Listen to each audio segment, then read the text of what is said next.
এই তো চলে আসলাম বন্ধুরা, দই বানানো নিয়ে চলে আসলাম। আসলে আমি যেটাই রান্না করি সেটা আমার ইউটিউব চ্যানেল আমি নিয়ে চলে আসি।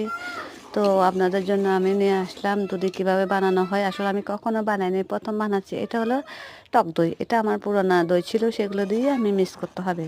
তো না হলে তো দই হবে না। তো আমি দইগুলো মিক্স করতেছি।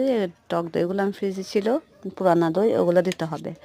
তো আমি আসলে কখনো দই বানাইনি, প্রথম বানাচ্ছি। দিয়ে ফেলতেছি টক দইয়ের টুকরাটা।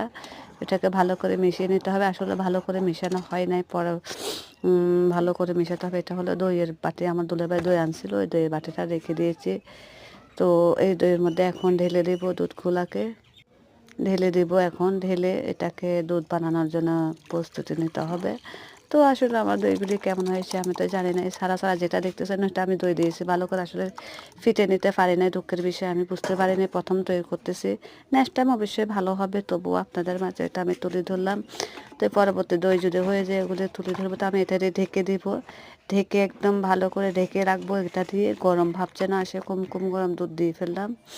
তো আমার দুধ বানানো হয়ে যায়, যে আমি রেখে দিয়েছি। হলে আমি পরবর্তী দইগুলো নিয়ে আপনাদের মাঝে আসবো। আমার দইটা কেমন হয়েছে কমেন্ট করে জানাবেন, একটা সাবস্ক্রাইব